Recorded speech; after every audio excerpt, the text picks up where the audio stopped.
Hey everyone, James Labrie from Dream Theater, and you're listening to or watching the podcast Talking into Infinity with JT and Brian. Enjoy this. These guys are extremely informative. I love their dialogue. I love their interpretation of the songs, who and what we are, what we were going after. They're very accurate in their interpretations and descriptions, and I just think this is a great show, and these guys are doing a stand-up stellar job. So once again, enjoy Talking into Infinity with JT and Brian.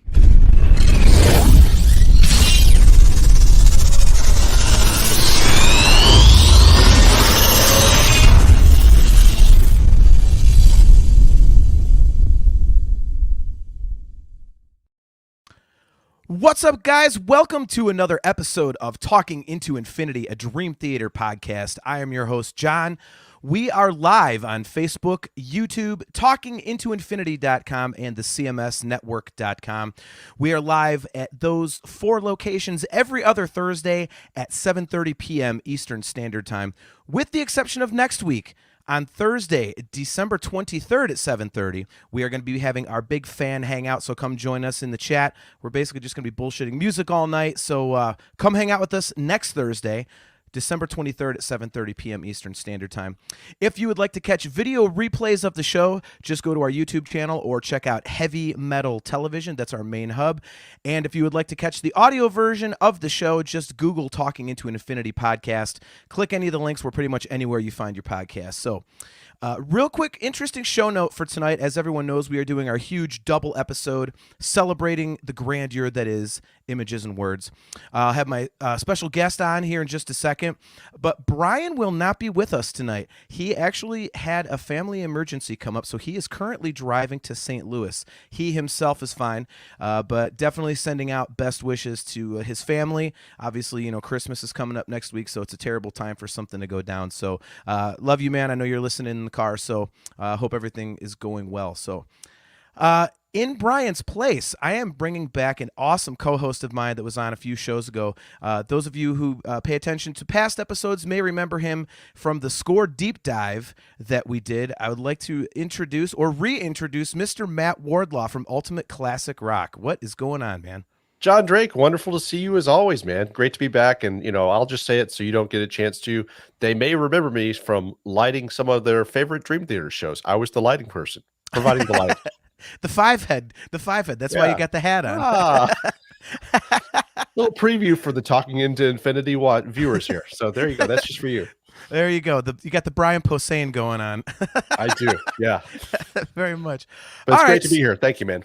No, I appreciate you coming in on short notice, man. That's very, very cool of you. So let's bring on the special guest, man. I know you are a fan of his band. He is the bass player for Galactic Cowboys, and he has his own podcasts, a couple of them, Art That Rocks with Monty Colvin, and he does the Rockcast, Monty's Rockcast.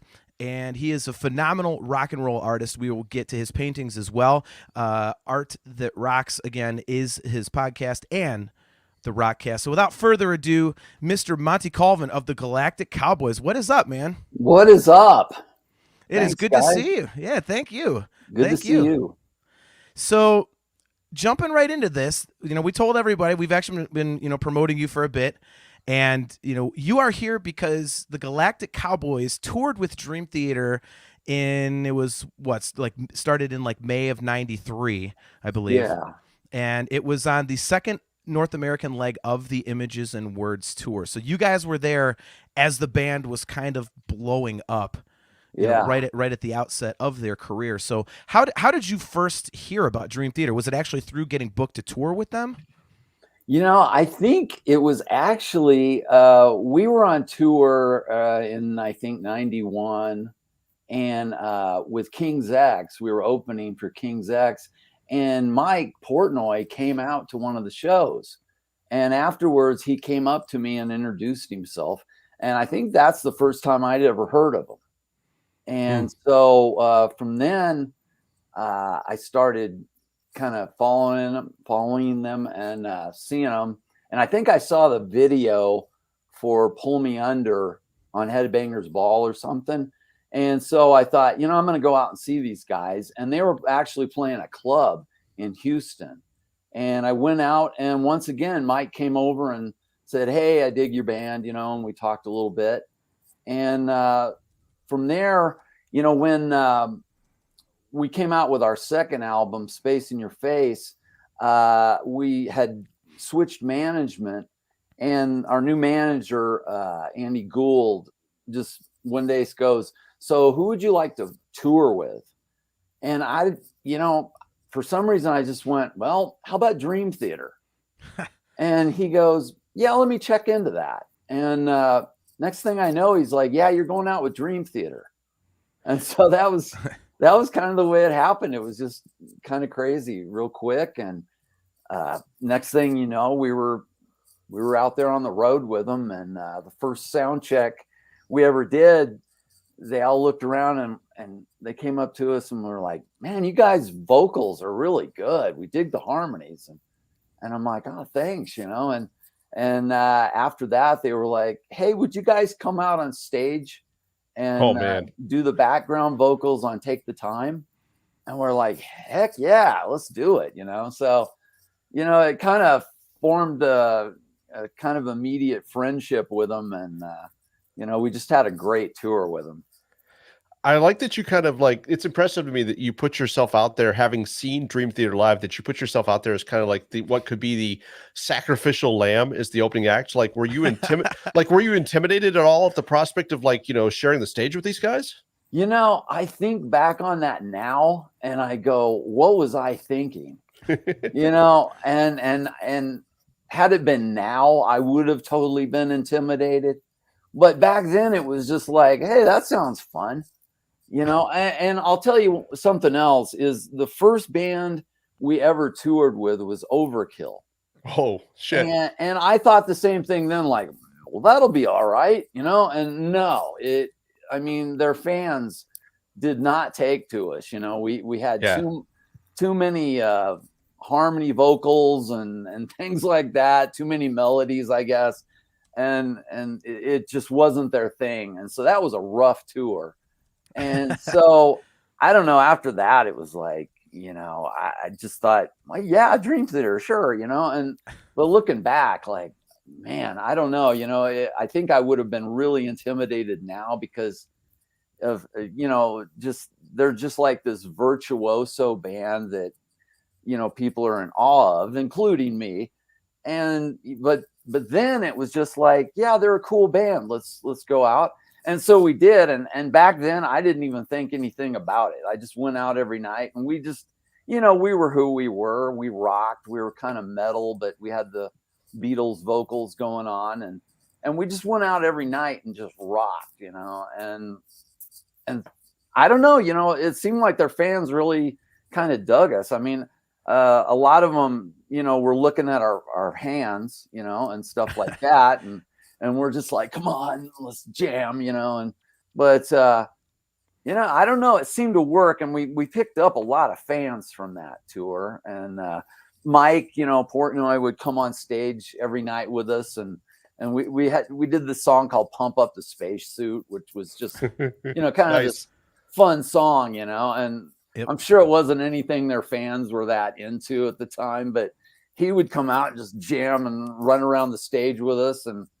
And I don't know, maybe that helped gain us some acceptance with them, but it was really a great tour. So we actually have some of your fans in here. So nice. Matt Dunlap says Monty always brings the metal. Of course, nice. That, goes without saying. Engage the Broken says Monty is an amazing bassist and songwriter, such a great dude. And Matt Dunlap again, he says he actually got to see the show in '93 in St. Louis, Missouri. Oh, cool. So, there you go. Yeah. So I want to know from Matt, would that have been Mississippi Nights? So maybe he can let us know in the comments if that was Mississippi Nights, because I've heard so many things about that venue. I think it was a theater. Okay. If I'm not mistaken. I know Matt. Matt's a great guy. Matt can answer if he wants. I believe we played a theater. Most of the shows on that whole tour were theaters. And, okay, that makes sense. Yeah, they were pretty big places because they were just starting to kind of explode. And well, it was Pull Me Under was kind of a hit for them when we were on tour with them. So yeah, they went from clubs to bigger theaters at that point. And so we hit it at a really nice time.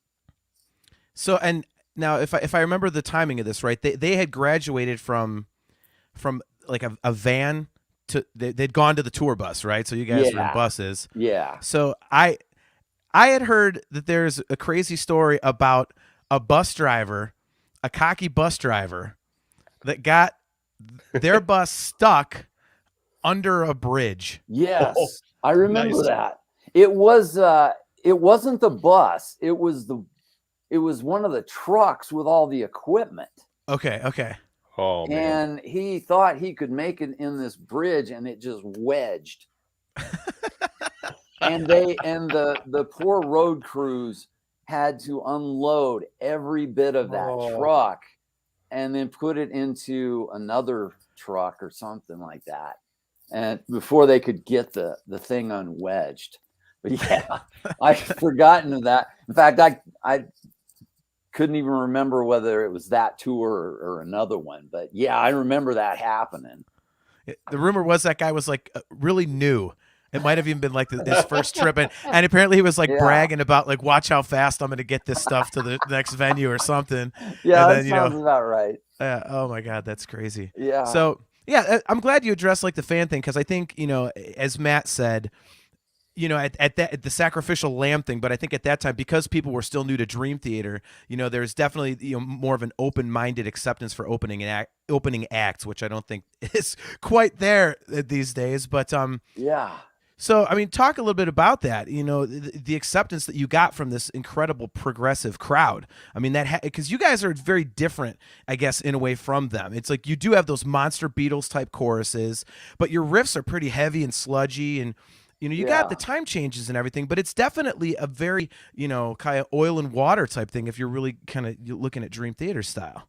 Yeah, and you know, back then it didn't matter really who we played with. We were always going to be different from whoever we were playing with, because we just, you know, the record company didn't usually know what to do with us, you know, because it was just kind of a weird, different thing.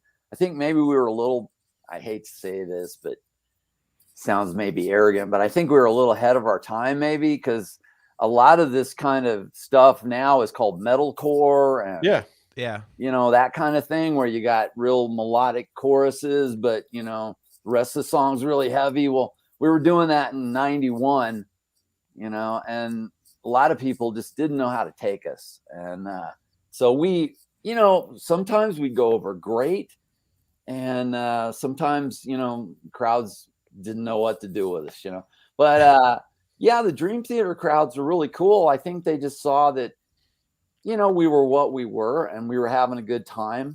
And I actually watched not too long ago, I watched one of those shows from back then on that tour.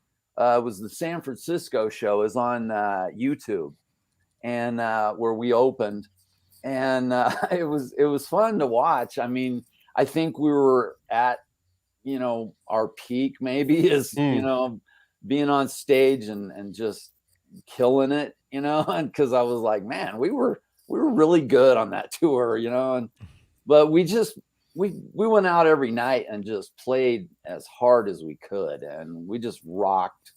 And you know, and some people got it, some people didn't, but we you know, I've heard for years that that's where people saw us and started liking us. And so you know, we'll always be thankful for the Dream Theater guys for taking us out. They were really good guys and great to us, and you know, really appreciate that. If Dream Theater was not at their peak, you know, you said you guys were maybe at your peak, but if Dream Theater was not at their peak, it was certainly a special moment for the band. So you having seen Dream Theater, I kind of wondered, as we were leading into all this, you talking about going to see them, like once you kind of get inside the organization, watching these guys play shows night after night, like what were the interesting things that stuck out to you about these guys, you know, individually and collectively? You know, I think one of the things is just how dedicated they were to the music. You know, they weren't out there to party and, all that stuff, which was great with us because we weren't really a party band. We were out there to do our jobs and to entertain people. And so it wasn't about, hey, going out and partying and getting drunk or whatever, and that's kind of the way they were. They just did their jobs, and they were just so dedicated. And this one story I'll never forget is one morning I walked into one of their hotel rooms, and my young's sitting there on the bed with his bass, and it was like 10 in the morning. We don't play till that night, and he's sitting there, just doing the scales, and I'm like, geez, John, man, you practice all the time, and he's like, yeah. He was really quiet, barely said a word the whole tour, but he was a good guy when you talked to him, but rarely said much. And anytime you saw him, he was just sitting there, shredding. And I'm like, John, man, you just practice all the time. And he's like, yeah, well, you kind of have to when you play this kind of stuff. And I'm like, yeah, makes sense. Me, I'm going to the mall right now, but That's awesome. But yeah, they were just we hung out a lot with Portnoy. He'd clown around with us and stuff, but a lot of guys like Petrucci and my young, they were just like constantly practicing, so that's one thing that I remember about them, is they were just really dedicated. So Kevin Moore, obviously this was like his only world tour that he ever did with the band. Do you have any recollections of him, or what was he like? There's not a lot out there about him. So yeah, he was kind of quiet too, but a really good guy after you got to know him. And when we started the tour with him, we were trying to joke with him and loosen up, but he was kind of slow to grab onto it, but gradually he was starting to loosen up. And at the beginning of the tour, he was in kind of he kind of had a rock outfit and whatnot, and every night we would go on like in shorts and t-shirts, and we were just, that's who we were. And by the end of the tour, we had Kevin wearing shorts. And we were like, yeah, mission accomplished, So that was funny. Yeah. So he was a really good guy. And I remember that a lot about him. But also, while I'm on the idea of the clothes, the last date of that show that we played with them, the last night of the show, we had given them all Galactic Cowboy t-shirts, and it just had Galactic Cowboys is all it had on the shirt. And everyone in the band wore a Galactic Cowboy shirt on that night in Dream Theater. They went on with Galactic Cowboy shirts, except Portnoy, who played, bare chested without his shirt on. And he wrote in pen across his chest, Galactic Cowboys. So we kind of, made a little impression on him that way. I know they dug our vocals, and I noticed in future albums they started having a few harmonies here and there. I'm not going to take credit for that, but I think we, kind of maybe influenced them a little. So anyway, they were good friends to us though, and great guys. Yeah. I know there's a question from one of our listeners, but I want to jump in with what you just said there, like, what they might have taken from you guys inspirationally. On the flip side of that, what do you think you guys, Galactic Cowboys, took inspiration from the experience of playing shows with Dream Theater? Well, what I took away was that I will never, ever be that good. It was just like almost discouraging, and to the point where you just go, I just got to do what I do, because they are on another planet. They are just such phenomenal musicians that, I can't, I've just got to do what I do and try to make it the best I can be. Cause I can't even compare myself to that kind of level of musicianship. So, I mean, I don't know. I think before we even toured with them, I think we always had a little bit of that progressive side to us. Mhm. I grew up, listening to Rush and Kansas and loved bands like that had that, side to them. And I always thought, that was the cool thing about Dream Theater is they took all that stuff and made it their own and, took it in different directions and added metal to it and all that. So, that's kind of what I took from them. What was kind of the vibe with those guys? I mean, did they kind of almost, I've always wondered this because like you said, like only Portnoy would kind of really hang out with you guys. So like, were they a little more serious back then? Were they still a little bit loose? Like what was their kind of vibe? Because like you said, Mayung's practicing at 10 o'clock in the morning, but the other guys, I mean, could they loosen up? I mean, were they like a typical band, or was it really kind of more all business? Like, did you hang with the Labrie at all? I didn't that much. Our singer Ben did. He'd talk to. They'd have their conversations. I know one night they got into it wasn't a debate or anything big, but they were talking religion one night on the bus and wow. So we all had our times. I went out for lunch one day with Petrucci and we got a Philly cheesesteak, and he's like, Monty, you're a real pissa. and I'm like, okay, is that good? And he's like, yeah, you don't know what a pissa is? It's a good guy. And I'm like, oh, okay, well, thanks, man. And so that's awesome. Yeah, they were, like I said, they weren't crazy guys or anything like that. We were a little more goofy back then, and everything. But they were regular guys who were just enormously talented.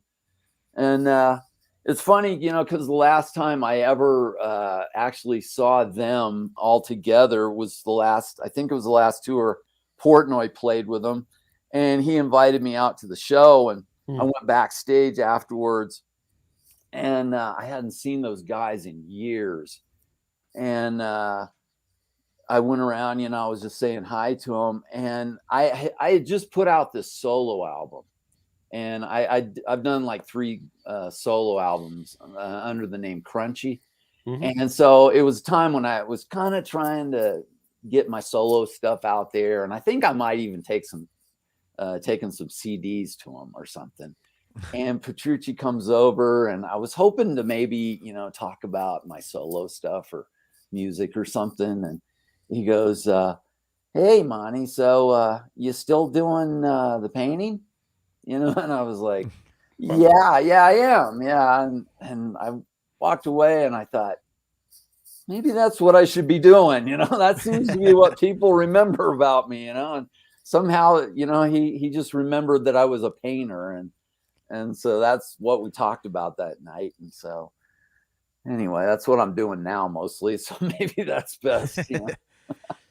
So real quick, I have another question about another tour story that I heard about. I heard that there was a brawl after a show, like at a bar somewhere, like both bands were kind of involved. And rumor has it that Portnoy got it on video and actually used the video camera to hit somebody that night. Wow. I vaguely remember that, but I wasn't there. I don't think I was there.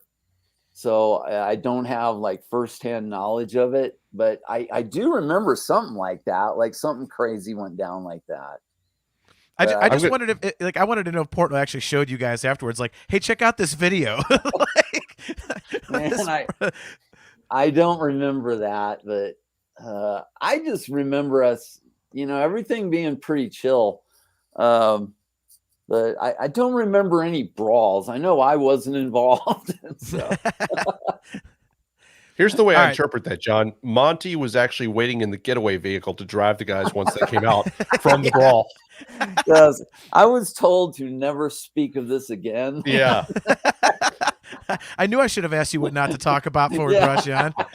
Like anything off limits here, Monty? Like what Yeah, the really. You just found it. Yep, there it is. I stumbled upon it. So we actually have a Galactic Cowboys question for you. So Engage the Broken wants to know, Fear Not from Machine Fish is one of the greatest rock songs of all time. And you have the greatest podcast of all Wow. time. Would you please ask him to share about that song? Well, yeah, it was a song I had written, and it was actually had another name to it. It was called Turn Back. And I ended up, it didn't go on the first album or whenever I wrote it. So I rewrote it completely with new words and changed it to Fear Not. And it's just, it's kind of a song about not being afraid and to have strength and courage and all that kind of stuff. But yeah, it was a kind of a minor hit for us in Houston, Texas. One of the radio stations there decided to just play it constantly. And it actually, started, people started to catch on to who we were there in Houston. And the next time we played there, the place was packed. And when we played that song, they went crazy. And I was like, wow, so this is what it's like to have a hit.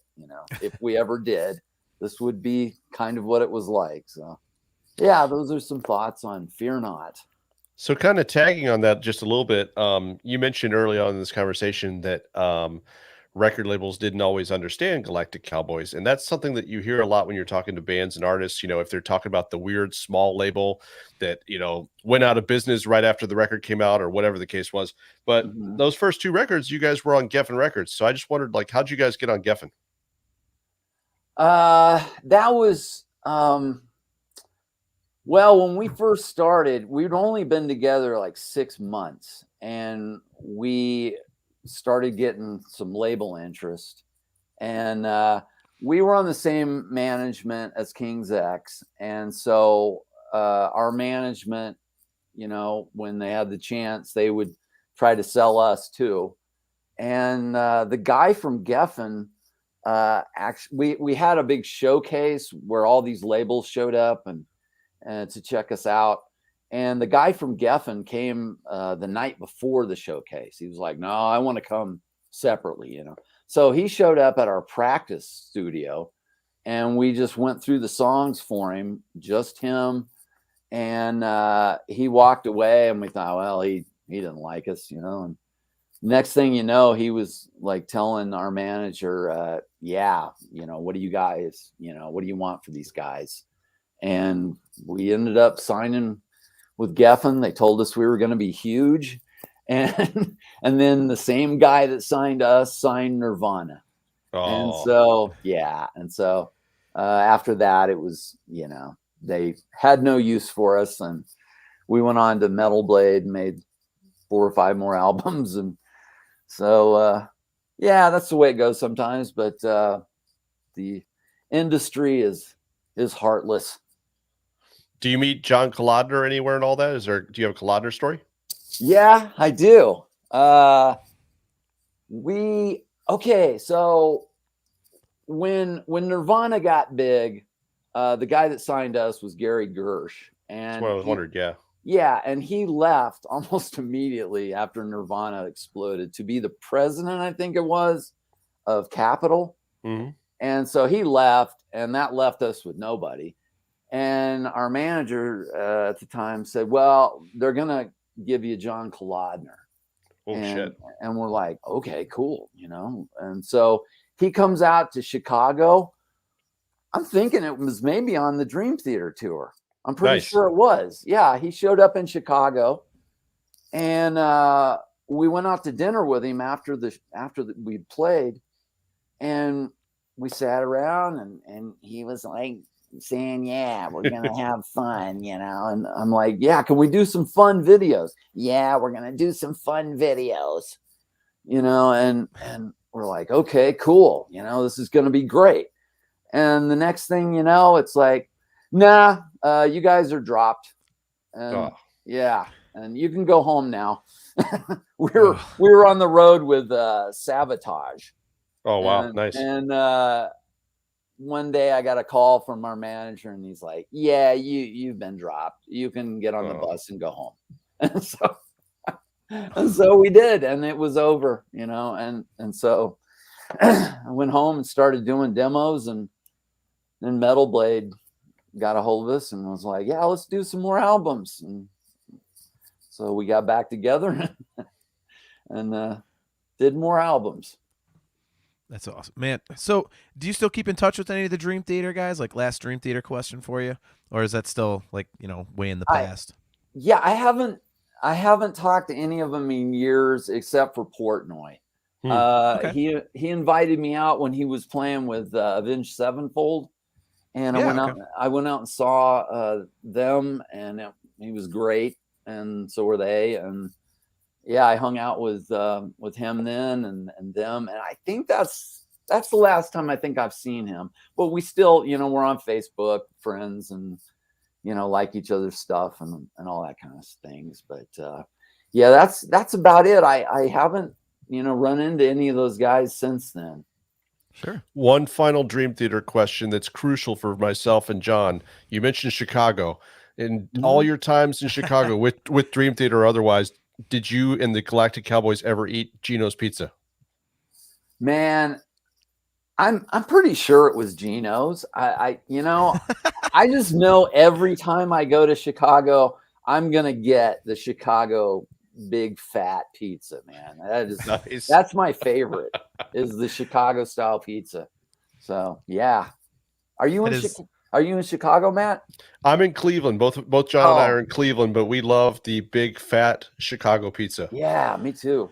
Yeah, Matt grew up or lived for a while. Joliet, in Joliet, yeah. And then the first time I ever went on the road to see Dream Theater was on the 6 Degrees tour, and he went with me and two of our other friends, and he's like, I gotta take you to this pizza place. I'd never had deep dish, and it was Gino's. And literally to this day, I will not set foot in Chicago without going to Gino's. Like I have tickets to see Wolfgang Van Halen on January 21st, and all my friends already know. Like, look, man, dinner is already set. We're going to Gino's before the show. Yeah. That's just happening. That's how it's working. So yeah. So these days, Monty, you're doing your art thing. So why don't you tell us a little bit about that and, you know, show off some of your stuff. I'll pull some of your paintings up here for people to see, because it's really impressive stuff.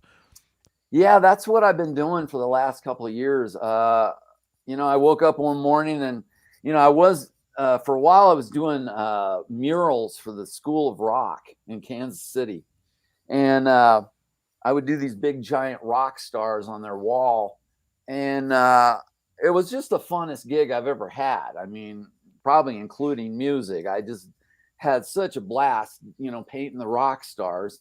And, you know, a couple of years later, I got up one morning and went, why don't I do smaller, you know, paintings of rock stars and make a website? And so that's what I did. And now I've got my own website. It's called montycolvinart.com.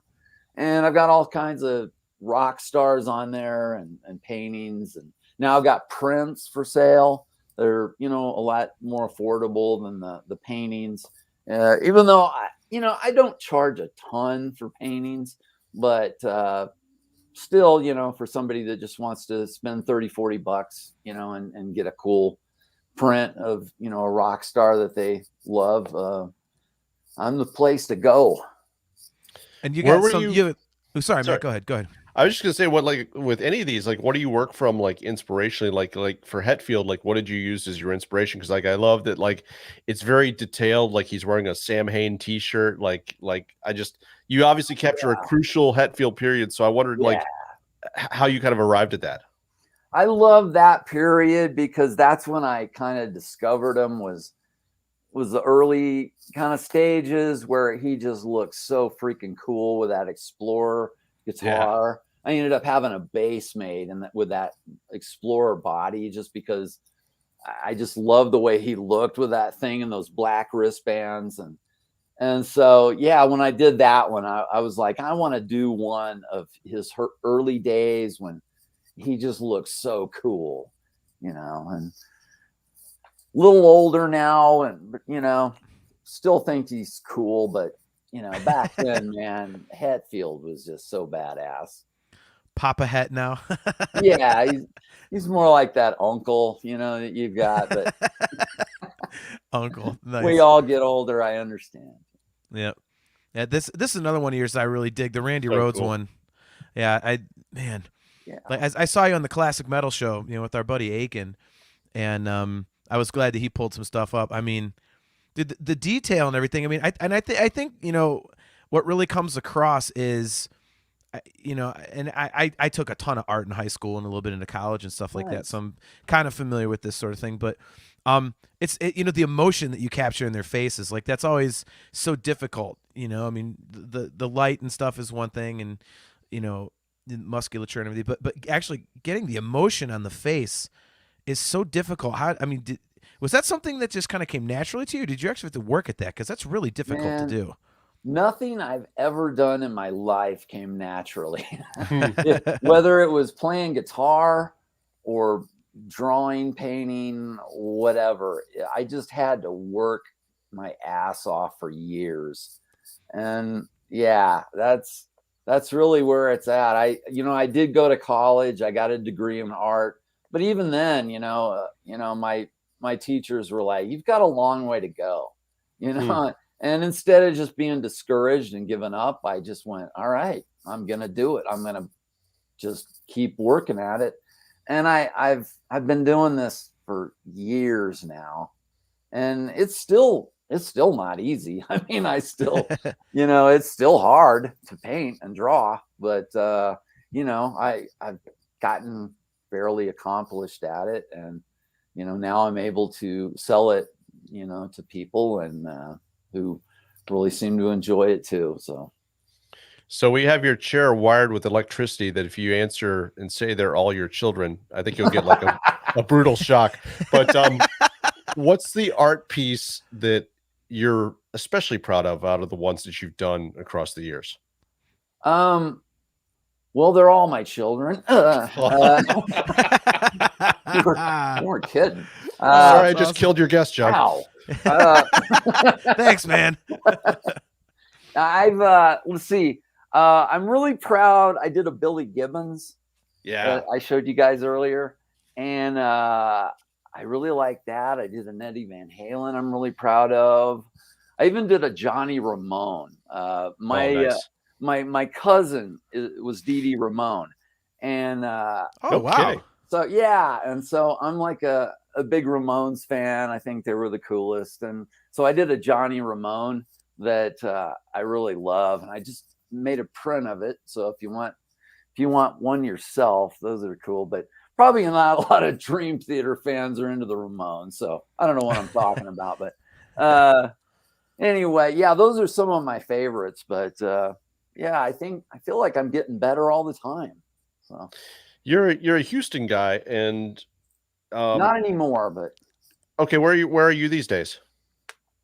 I moved to Kansas City Okay. back in the 90s, lived there for about 20 years. Earlier this year, I moved to Colorado, and that's where I am now, and loving it.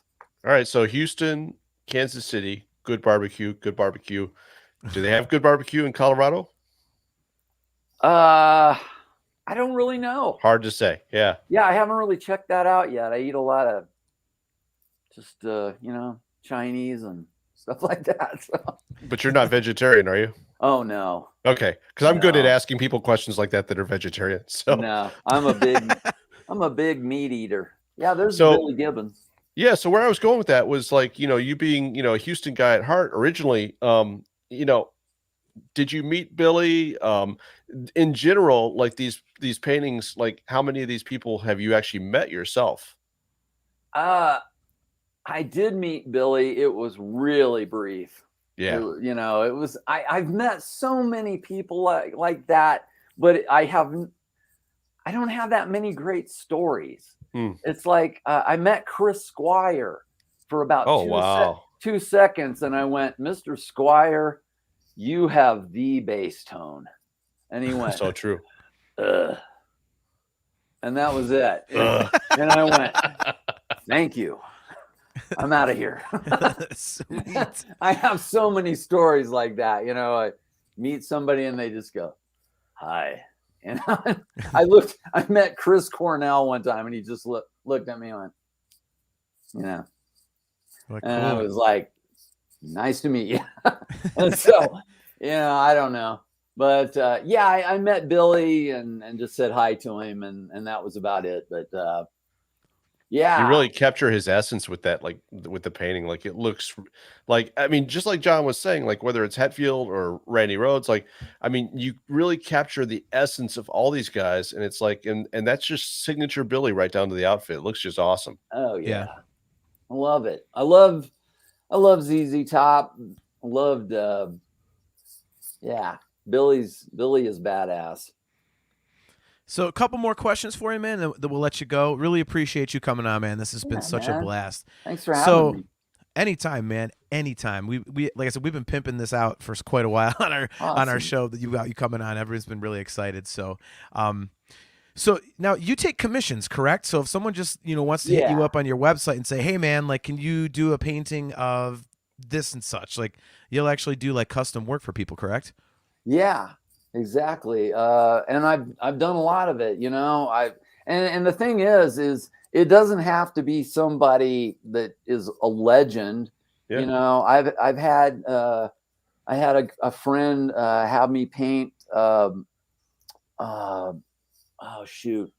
The guy from Lillian Axe, Blaze. Oh the yeah. guitar Stevie player. Blaze. Yeah. Steve Blaze. Yeah, he's like, can you do a painting of Steve Blaze for me? I'm a huge fan of his. And I'm like, all right. And I did, and he loved it.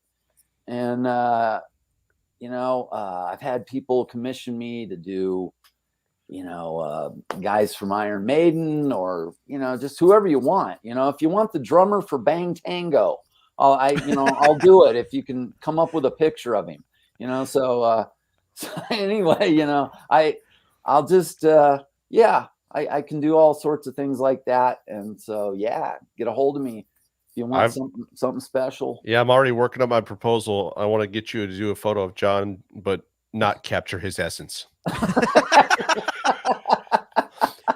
like, you know, I'm going to be like emailing you going, Monty, like how unflattering can we make this? How much is that possible?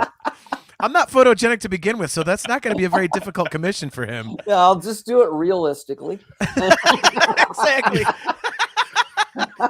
Go back to your early school years when you were struggling more and draw from that perspective. That's fantastic. Yeah. Oh That's my great. god. So, and like I said at the outset, Monty, you also have the podcast as well. So promote those and tell people you got Art That Rocks, you know, ties into this, and then you've got Monty's Rockcast. Yeah, Monty'sRockcast.com. And I try to put out an episode every month. I've been doing it about 12 years now. Seems hard to believe. That's crazy. Then, you know, I think it's just kind of grown over the years. But yeah, I try to do one once a month if I can. And I should have a new episode out like in a couple days from now. So it'll be my year-end special. And I give out my Rockcasty Awards for the best and worst of the year. So I'll be hammering on certain people that deserve it and, you know, throwing praise onto also people that deserve it. So I think you should add a last second award and just dump it in there real quick. And you know, we've got to get my buddy Matt here to win an award, and I think it should be largest forehead on a podcast host. So I got it. I scored it. I'm the walkaway. I'm the runaway winner. Exactly. yeah, So nice. And you also have Art That Rocks, which is really fun. The video show, it's on Heavy Metal Television. Nice. .com or .net. And every other Friday, I think we switch with you guys every other Friday, you know, my little painting show comes on, where I sit there and do a painting from start to finish of different rock stars. And as I'm doing it, I tell a story or tell what I think about them or whatever. And by the end of the little episode, they're not long episodes, but by the end of the episode, I'm done with the painting, and you can see it from the drawing to the finish of it. And it's been kind of cool. So That's yeah, so check that out. Yeah, I love it. I've watched a whole bunch of those, and it's Nice. it's like you said, it's they're what, like 6-7 minutes long or something like Yeah, that. usually So- we'll have two segments. They'll play a segment that's about 6-7 minutes long, show some videos of that artist that I just did, the whoever it was that I just painted. Mhm. And then it'll come back with another one. And so they're not they're not super long that you have to sit there and watch me make every single stroke, so it's, Sure. they go pretty fast. So Gary Robb says, hopefully I'm pronouncing that right, Gary. Gary, Gary Robb says, I am the proud owner of 3 commissioned works from Monty: Steve Harris, Bruce Dickinson, and Adrian Smith. So I have a feeling you're going to have 3 more commissions coming from Yeah. Gary here in the Yeah. future. exactly. Yeah, he's got to Gotta get complete Blaze the Bailey band. on the wall. Yeah. There's the 7th. There we go. Let's do a Dave Murray. Yeah. Well, Yeah. Gary's awesome. Hey to Gary. that's awesome. Well, Monty, thank you so much for coming on, man. I really appreciate it. The stories were great. Again, I love your artwork. I think we talked offline. I definitely, once my bonus comes from work in March, I'm not going to tell my wife, but there may be a commissioned Eddie Van Halen painting coming in the mail for me that I'll get in touch with you about. Nice. So Nice. Let's do it. for sure. So All yeah, right. so MontyColvinArt.com. Go there to check out all the Monty stuff. Get a commission, buy a print. They make amazing Christmas gifts, guys. You saw it on the screen if you're watching the video podcast. If you're just listening to the audio, please go to MontyColvinArt.com and check those out. Like you said, you can get prints right there. And check out Art That Rocks on Heavy Metal Television, and obviously Monty's Rockcast, which is just a hilarious show. It's great, very entertaining. So thanks again, man. We really appreciate it, Monty. Thank you guys. You guys rule. Thanks, man. Appreciate it, man. Yeah, man. Take care, so much brother. fun. All right, man. See ya. See you, man. Well, there you That go. was a lot of fun, man. That was awesome. I That was feel such bad. a Like blast. we should plug his website, MontyColvinArt.com again. And the part that we didn't mention is kind of like Cameo, but anybody that orders a painting from Monty, you, John Drake, host of Talking Into Infinity, no matter the miles, you will drive it to their house personally. So I will that's do very that. generous. Yep, I signed up for that, so we forgot to mention that. I saved Monty some shipping. I get to see the country, so there you go. Your wife gets some time away, so it's all Yeah, good. she Everybody wins. Yep, she gets a break, man. So yeah, Monty was awesome, man. That was a blast. Like I said, we've been talking about doing that for several months, and we've been definitely pimping that one out, and he was just fantastic. So, all right. So the second half of the show, it is, this is the time when we get into the record that Monty was talking about touring with Dream Theater on, and I don't think I'm telling tales out of school to say that this is pretty much universally considered like almost every Dream Theater fan's favorite record. And if it's not their favorite, it is definitely the one that, is the most influential and is the most popular, and their highest quality record. Would you agree with that? Yeah, I was going to ask you, like, do you, think that they like literally peaked with this record? Because they have other records that I love a lot, but like before this, holding up my actual old school compact disc, I was like looking at this, man, 8 tracks, and it's like there's not a single track I would take off this record, top to bottom. Like I think that I would put this in the category of albums that I have from bands and artists that like I think every song on this record, and we can certainly dig into this later, but like I think for me, every song on this record is I don't want to say every song's perfect, but every song's really good. Like there's not a song I would take off this record. Yeah, I definitely agree. Rock and Roll Podcast. Hello, everyone. What's up, man? Good to see you. Our buddy Aiken is busting balls in the chat. John delivering Monty's art would be a new service called Door Douche. So I thought there you we were go. commenting on yourself. I just thought you were typing that. So I love that actually came from Chris. That's awesome. That's our buddy busting my balls. But yeah, to your point, yeah, I completely agree with you. I was I was actually thinking that very thing myself today. You know, there's certain bands that you're a fan of, Yeah. where you just kind of go, okay, this is a perfect record. Like everything on it is great. You know, for me, it would be something like "And Justice for All" or, you know, "Operation Mindcrime," something like that. And Yeah. this record definitely is that. You know, there's just there's no weak spots. Even, you know, something, you know, really short and concise and to the point, like "Wait for Sleep," is just beautiful melodically. It's got a really cool atmosphere to it. And we'll, you know, dig into that when we go track by track in a minute here. But no, I completely agree with you on that. It's, you know, and in terms of them peaking, it's so hard to say. I think it might be their best songwriting. It's so hard to say peaking though, because it's hard to say, yeah, it's all downhill from here. You know what I mean? So that's a really difficult one to answer. So Yeah, and I mean, I'm always the guy that, like, when people, you know, when I'm talking to musicians, you know, like, you sometimes wonder if, like, the musician's going, like, "Oh, man, that guy." But I'm a sequencing guy too, and it's like, and I love the sequencing on this record. Like, it's just like it's sequenced really well. yeah, I completely agree with that. I actually, I know you probably didn't catch it, but you know, I mean, "Pull Me Under," you know, the hit song, you have it first, and then "Learning to Live," our last episode, we ranked the Dream Theater album closing songs, and that was my number Hmm. one. You know, Yeah, I see that. it is an absolutely perfect way to close the record. It's, you know, I completely agree with you, and it's like a kind of, I mean, even you just look at it, it goes, you know, rock tune, mellow tune, rock tune, mellow tune, and they, you know, they just got it right on all aspects on this album. Yeah, and I mean, Gibson Les Paul's there in the comments talking about, like, you know, introduction to Dream Theater. So, like, you know, like, how did you kind of get introduced to this record? So yeah, I want to bring this up because this is kind of blasphemous. Our buddy Gibson Les Paul here. Oh, He I didn't says, see that part. Yeah. "Yep, Gibson Les Paul. Good to see you, man." He says, "Images and Words was my introduction to Dream Theater. I'm not gonna say I don't like it, but it's basically 2 songs and out for me. That is That is a blasphemy all the way. yeah." Gibson Les Paul bringing the hot takes.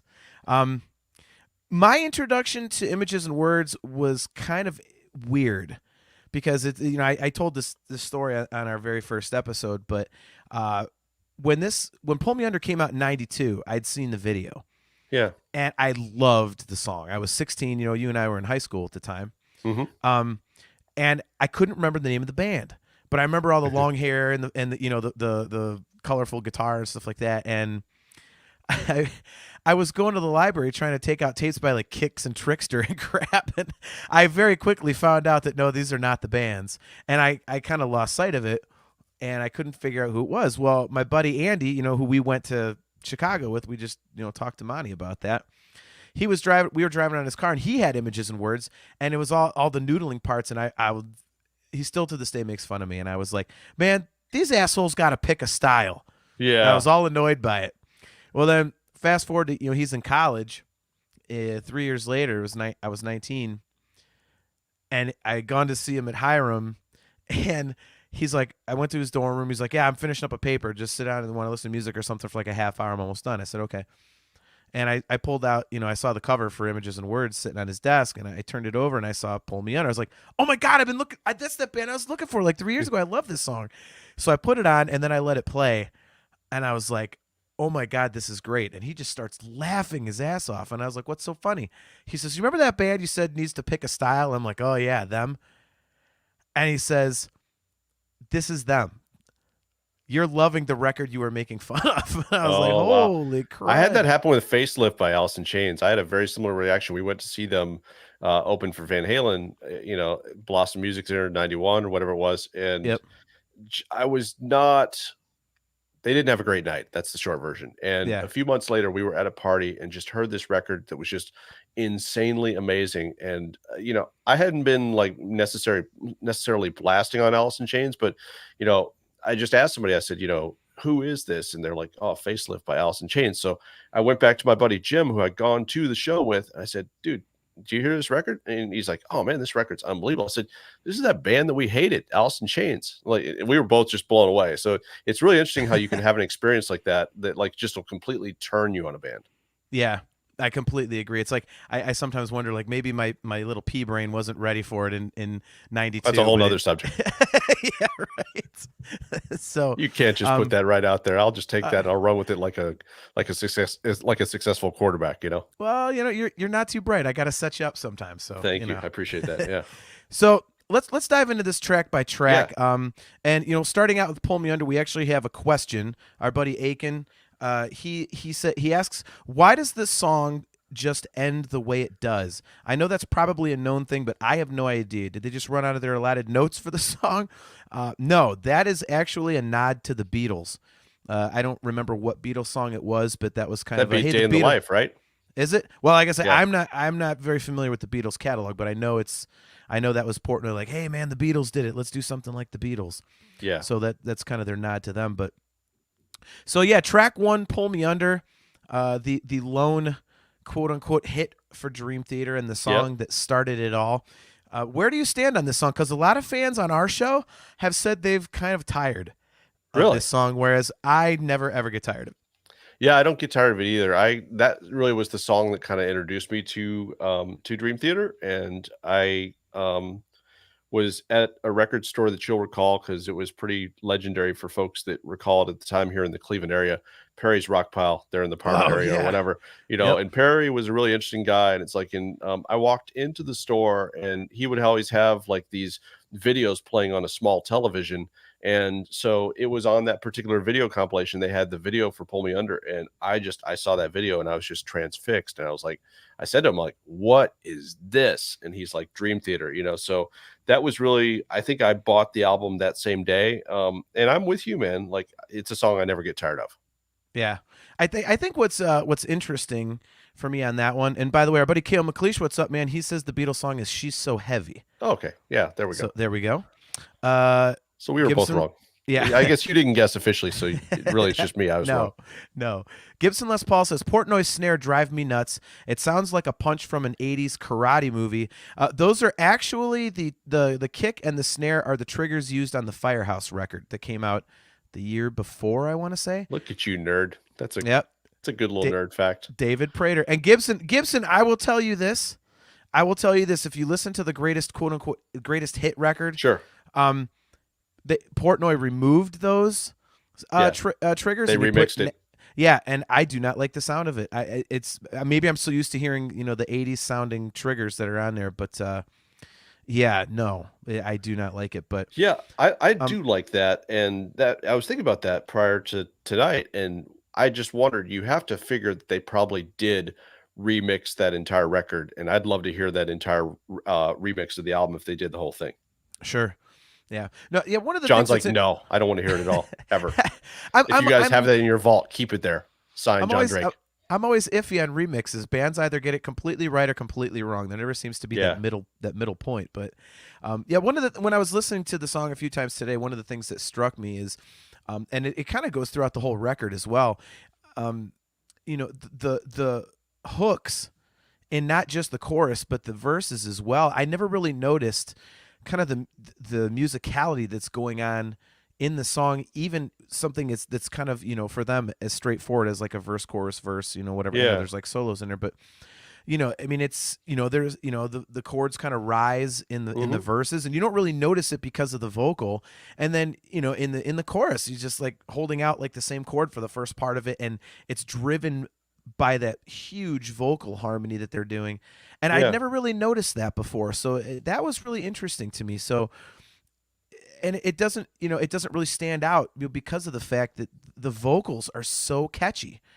And that was really fascinating to me. So I don't know if you've ever noticed that. I don't know how deeply you dig into actual like musicianship parts of stuff like that. No, I do. And it's always interesting because they're one of those bands that like, I think that each person takes something differently from their songs. Like each person, like yourself, can pull something different out of the songs, and so that I want to go back and listen to that because that's something I haven't ever picked up on. But I do think that they bury a lot of those audio type of Easter eggs in the songs for that fans, whether you're just kind of more of a fan that like just enjoys listening to the songs, or as you're kind of saying, a musician that really likes to kind of like pull stuff like that apart. Like there's something there for everybody in those songs. they're one of those bands that I never accused Dream Theater of not putting thought into every aspect of a song, every part, every piece, because I know they do. Yeah, for sure. My buddy Kaylee says, "Pull Me Under." I'm over it. Glad I saw it as part of my first show, Images and Words 25th. But this is definitely in my lower ranks for this album. It's so good, but I don't like it. I don't know. I get where fans could be tired of it. For me, it's one of those things, and maybe it's a nostalgia thing. But when you hear that doom, doom, doom, you're like, oh yeah, like it kind of brings you back, because it's our, especially for people like me and you, it's our gateway. Yeah, 100%. We heard it as it was happening. So yep. So moving on to track 2, Another Day. This song really took me by surprise, because I thought it was a very interesting choice. It's a great choice. You mentioned sequencing earlier. Yeah. But coming off of, something pretty ballsy like Pull Me Under, and then you go into this basically what, at times sounds adult contemporary type of a ballad type of a song. It's a real hard shift. Yeah, it was, and it's, it's a very Dream Theater-y choice, Dream Theater-ish, however you want to phrase it. So I love it, but it's definitely, there's some balls to making that decision. Yeah, I totally agree. Like, I mean, I think, this was the first record that most of us, unless you had heard the previous record, this is like the first record that a lot of us like heard from Dream Theater. So, this is one of many records that like, you put it on and you hear a song like Pull Me Under. Like when I hear a song like Pull Me Under, that sets me up for a whole different expectation of what's going to follow with song 2 and song 3, etc. And so they really throw a huge curveball, which, I think that always kind of attracted me to a band when bands did that kind of thing. But early on, that was something that like I still was pretty floored when a band would do that. So, it's an interesting twist. I don't think it was one that I heard at the time that I was like going, oh, I can't believe they did this. I don't like this. I'm going to throw this CD out the window. But if anything, like it just kind of like showed me, I was like, all right, this is a band that like, they're not just one thing. Like they're going to like, they can go to a lot of different places. So I was, if anything, if I was intrigued by Pull Me Under, I was even more intrigued after I heard Another Day to like continue taking the ride through the rest of the record. Yeah. I've always wondered what people would think, because after Images and Words, obviously, Awake separated the wheat from the chaff. Yeah, sure. As the saying goes, because if you stuck with the so band, am I the chaff and you're the wheat? Like, what's, because I took Awake and I just wanted to throw it right out the window. Yeah, well, you're wrong. Yeah, you're wrong. Yeah. So yeah, whatever the bad part is of the wheat and chaff, you're that. But yeah, but no, I mean, if you stuck with the band on Awake, for you, obviously you're a fan, and if you fell off, you were just an Images and Words person. So, starting with Awake, once you have the opening song, if they give you those curveballs, you're in for the ride. You're okay with it. There's more to come. Yeah. But on Images and Words, it's like for people that just got a hold of them on the radio. Yeah. I've always wondered what it's like to all of a sudden hear Another Day come in. Like, what the hell is this? Like, is Pull Me Under the only heavy song they have, and it's just going to be this. Yeah. Because the one thing that I always vividly remember was as I said, I'd lost track of Pull Me Under, but the first time I heard it Another Day in '95. I remember the saxophone part. So I had heard it on the radio a bunch of times, so that stuck out to me. I was like, oh my God, I've heard this like that. Yeah. And I always thought it was on like an adult contemporary station. Like I said, because, saxophone and mellow. I'm like, no, that was Dream Theater. So,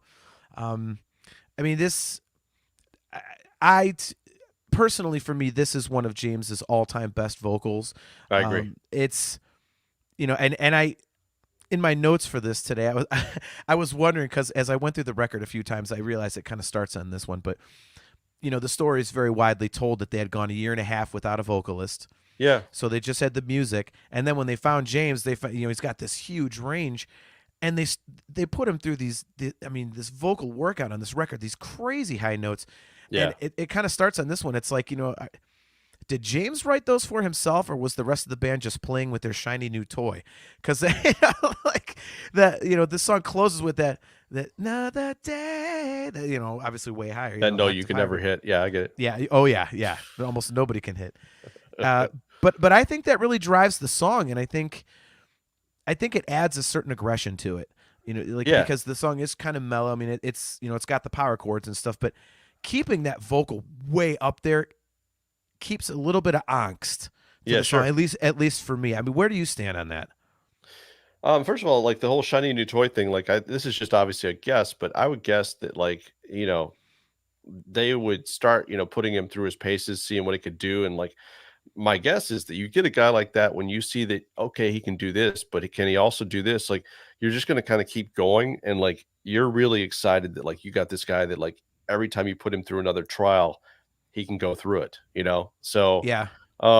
So I think you do hear some of that on this album that like they had like something that really could take them places in the vocalist that they had with James. And I think that they like, maybe that's one reason, why, I love this record so much. I don't know, no, not why I love it so much, but why it's such a peak record for them is because like they just were going for it on every level. They didn't hold back. It doesn't feel like they're holding back on this record at all in any aspect, any area of this record and these songs. Yeah. And I think what's interesting to me about the vocals, and I think this song is a perfect example, is, they had a year and a half to put together the music for these songs. Sure, So obviously it's going to be as polished can get. But to write the vocals, they weren't sure who they were writing for. They knew what kind of voice they were writing for. So it's like, they were put together much more quickly. And it still sounds like it was. I mean, to me, it sounds like they've been working on those for the same year and a half. I mean, they just absolutely blend seamlessly. So, Yeah. I mean, it really is. It's just incredible, and it's. I mean, John's guitar solo. I mean, Gibson Les Paul says it. Another Day is Spectacular. James's vocals are insane, and John's solo is beautiful. One of the two great songs on the album. We've disputed you on that, but I mean, the solo is just perfect. You can tell it just fits so incredibly well. Yeah.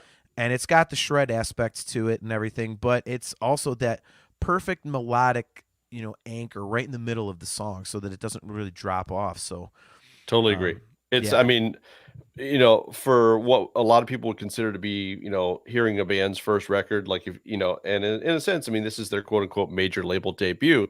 Yep. I mean, Another Day is just an astounding song for anybody to have as the first or second song on their record. So it's just like, Yep. if Pull Me Under, I think that your average music fan will give a band, a few songs, the first few songs of an album, especially in the days where it was like a CD and it wasn't just like a streaming thing where you just punch through like, X number of tracks and then you're off to the next album in the 4 billion albums you have, as a Spotify user or whatever. I think that if they're taking the ride and they didn't exactly dig what they heard with Pull Me Under, even if it's not their trip, you hear Another Day, and I think you would have to be a pretty dead music fan to hear that song and not just be blown away. Even if you don't dig it, like I think you still would have to be like, you know what, this is not my thing, but I got to give it to these guys. These guys have some chops.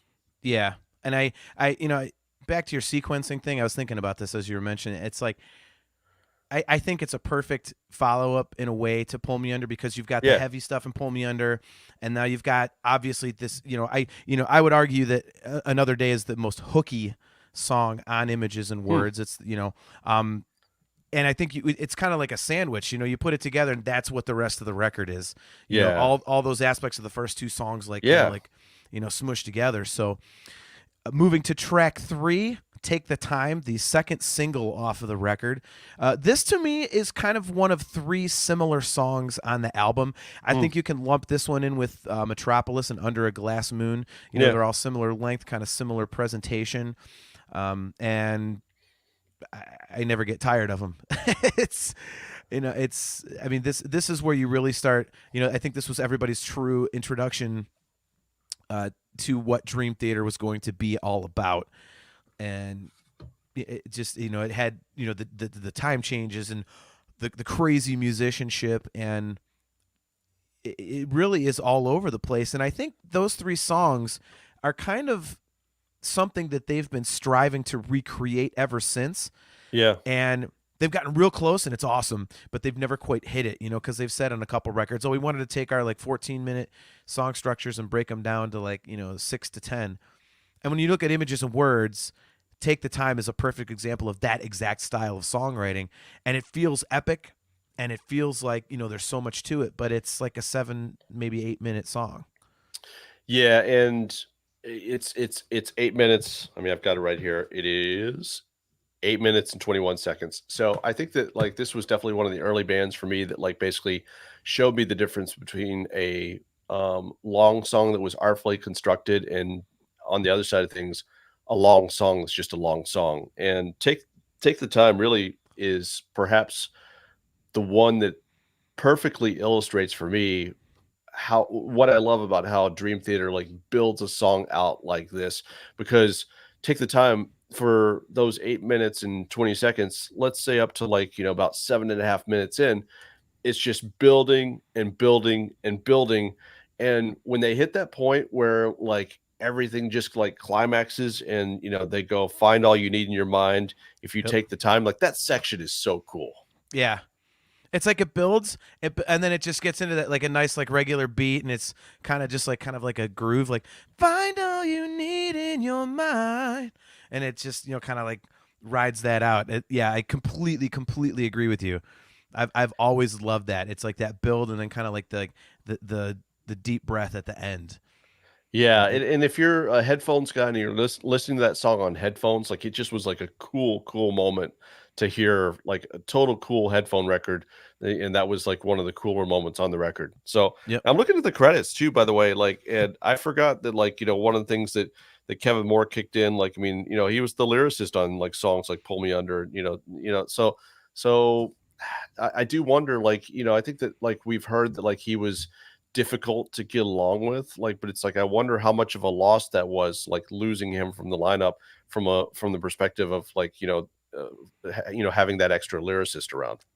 Yeah, I know that Portnoy and Petrucci have both been on record as saying that was the concern. You could get somebody that can Yeah. do all the crazy keyboards and stuff Yep. like that, but when they never really did a lot of lyric writing. Yeah. And so they had to then take that over, and it was kind of a burden for them. And it took them a while to get their feet under them where that was concerned. And he really was integral to those first 3 records. I mean, I've said it on previous episodes, but when you go back and listen to When Dream and Day Unite and Images and Words and Awake, they have a certain like classic Dream Theater sound that just isn't there on anything else. Like his style was so, I mean, his style meshed with theirs, I should say, just created a sound that they never, they could never quite get back. And, to the point where, it's interesting to me, going back to the fact that they didn't have a singer for a year and a half. They were really despondent, like considering throwing in the towel, despondent. Yeah. And yet this record doesn't sound dark anywhere. It sounds upbeat and inspirational. And I was gonna say inspirational. Like you have songs like Another Day, you have songs like Take the Time, like just those two right off the bat. Like it's like, come on, man. Like, I hadn't lived enough life to like have real problems, but when you're that age, like you think that you have real problems. And those were songs that definitely, carried me through some days like that, like, as that was the album that I was listening to, like whatever I was going through, I just, there were songs like that that carried me through, so it's for this to be like their first, what I would consider their first real record, like it's very impressive on a lot of levels. Like to write with that level of emotion, like I mean, there's a lot here is very impressive about this record. Yeah, totally agree.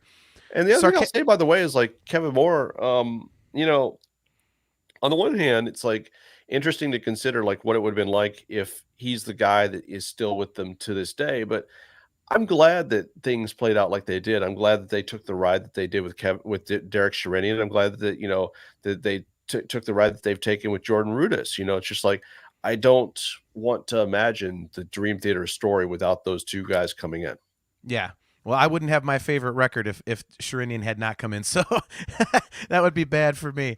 Yeah, nice, nice. Sarcasmo Assholio says, the tone on Images and Words drew me in on Pull Me Under and the snare on the whole album. Under a Glass Moon was the most integral song, combined all the best ingredients. Take the Time was radio friendly. I read that as Take the Time was rad friendly. I was trying to unpack that last part as you were reading through the whole thing. So thanks for reading that correctly. You need some new glasses, my friend. I do. I think so. Yeah. I don't know so much about Take the Time being radio friendly, because I think it would have done a little better for them. Yeah. You know, I mean, and I've always like question for you on that note.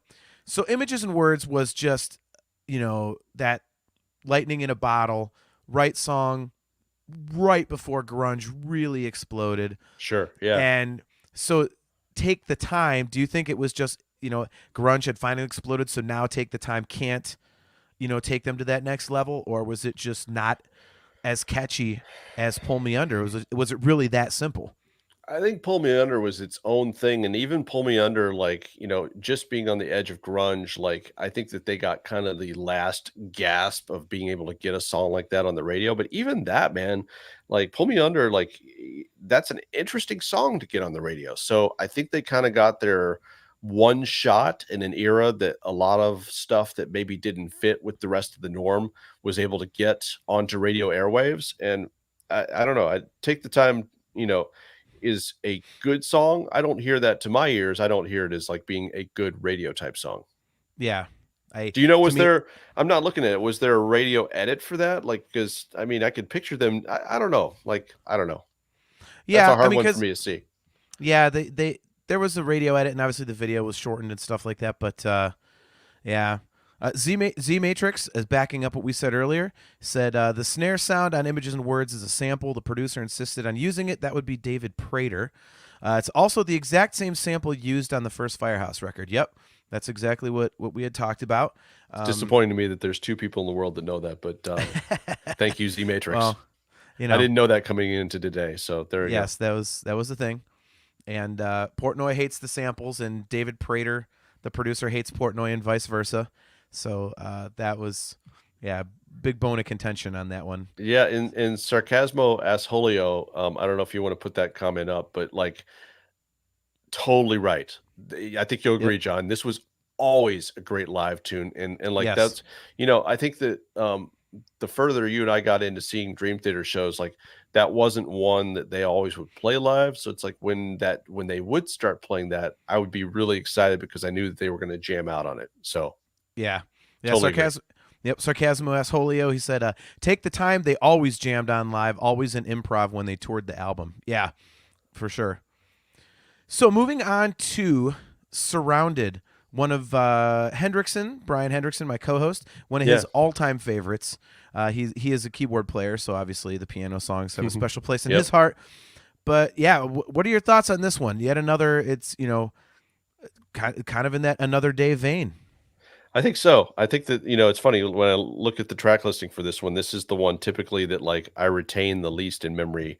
It kind of leaves the least impression in my memory. Like, not that I dislike it, but it's just like these other ones, like I see the song title and immediately it's in my head. Surrounded's one of those songs that I have to think about it for a second. But yeah, I mean, I don't know. It's one that jumps out to me, but yeah, you know, it's one that I like, you know?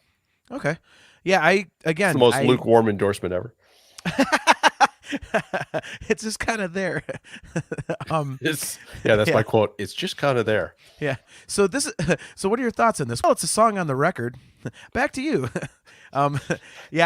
What's my thoughts? It's song number 4 on the album. Back to you, John. I really like this song.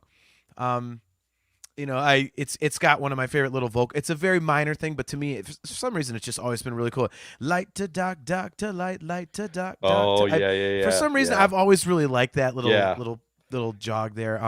That's another section very similar to kind of what I called out about the climax and Take the Time. You're right. Yep. I mean, that's another kind of great, like, you know, musical / vocal section on this record is that part on Surrounded for sure. Yep. Yeah, and again, this one, you know, I think is a little more progressive than Another Day, but it's in that vein, so I love it because I think it flavors the album so well, and it's a good break because, you know, you got to put something, you know, between Take the Time and Metropolis. Yeah, there's got to be something a little more simple, I think, that goes there.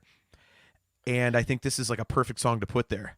And yet, as I look at these lyrics, I want to just smash myself in the face so that all your listeners don't have to, because like, again, like these lyrics are also done by Kevin Moore, and it's like they're really the sections are really artfully constructed. Light to dark, dark to light, light to dark, dark to light. That's pretty generic if you're just like looking at it out of context. You're like, great, I could have written that too. But it's like when you look the way he positioned it within the lyrics for the rest of the song, like this is a good I'm getting severely jogged here. This is like a really good story type song. Like it's got an engaging story, despite the fact that it does not lodge in my brain at all. Even so, I mean, he unspools a very cool story with this song that it takes some talent to do that and not just have it sound cheesy. There's a lot of people that try to be, folks that write story songs that they just end up sounding cheesy and dumb. And he hits the mark with Surrounded, I think. Yeah, I completely agree. I know this is live, but when this goes out to the podcast people, you can go back and insert that as my initial response and cut the rest. I don't do editing, as you know. I suck at No, I know. technology. Oh, and that's Gibson Les Paul's. That's the other song that Gibson Les Yep. Paul likes on this record. I wasn't going to ask. I was like, wait for it. I'll just wait to find out what Gibson Les Paul's favorite song is on the record. But look this at is this is the other favorite song on the record. All right. Gibson Les Paul bringing in the hot takes again. So the only songs he thinks are great on Images and Words are Another Day and Surrounded. So he's crapping. He is crapping on Metropolis. He's crapping on Learning to Live.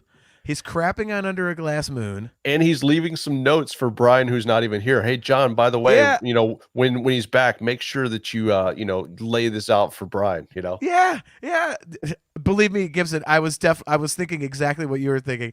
He says, "Hey, John, you have to tell Brian, the same guy that wrote the lyrics to one of his favorites also wrote Space Dive Vest."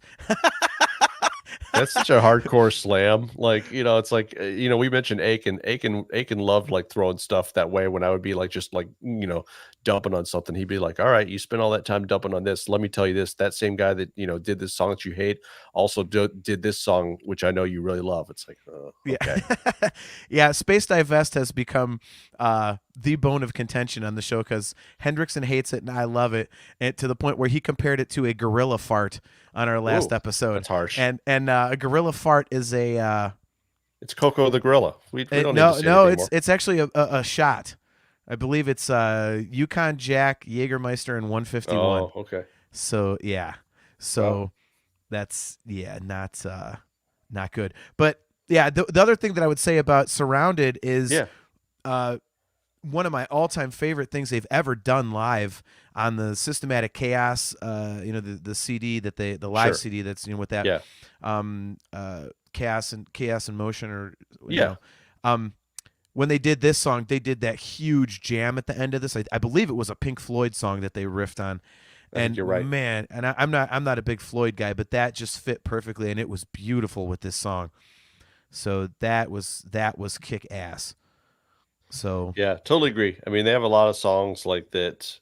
I think that's what I like, is they're not one of those bands that'll just take every single one of their songs and make it long for the hell of it. Like the ones that have kind of become jammy favorites over the years, like they have a real art for like pulling out those right songs that like just are natural ones to extend. Yep. Definitely agree. All right, let's get on to the greatness that is Metropolis. Gibson Les Paul, I apologize, but you are dead wrong in not saying that this is one of the great songs on the record, because it's in my opinion the true first Dream Theater hit, because I think all fans of the band, when they hear the sleigh bells, they go absolutely bananas. And if Pull Me Under was the gateway, Metropolis is the song that kept you there for the remainder of their career, because you were constantly waiting for more Metropolis. This song is just everything you love about Dream Theater in about 9.5 minutes. If Brian and I have talked about this, if you want to describe what is Dream Theater, this is the song that you show them, and it is absolutely just an amazing slab of prog metal perfection. Yeah, I would tend to agree. Like it's just another one of the songs from this record that is just stunning. And I think that like, story wise, like it's got a good, thing that draws you in as well. Yeah, you nailed it right straight out of the gate. You hear those, there's certain songs with certain bands that you hear the thing. And so Dream Theater, you're right. You hear those sleigh bells and you're like, oh yeah, excellent. Yep. Yeah, I remember when we were at Score, Yeah. and that they come out for the encore, and he did he did it on his snare drum, but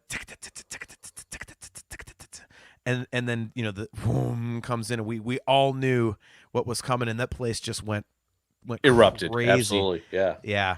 And I've always wondered how cool it must have been for people that were experiencing this record for the first time, either on vinyl or on cassette. You get through the first 4 songs and you're like, oh my God, what the hell am I listening to? And then you flip it over and then this comes on and you're like, oh my God. I mean, it's so good. I mean, what came before it was great, but this is so good. It's almost like, okay, now we've warmed you up. Here's what it's all about.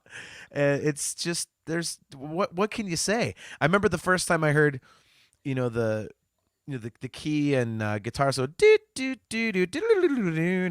Yeah. and I was like, what in the hell is that? And the bass solo, and it just, I was going, what is this? Who are these guys? This is inhuman. And it makes for such a fun listen, especially if this is something, that you heard, at that time when it came out, you didn't know who they were.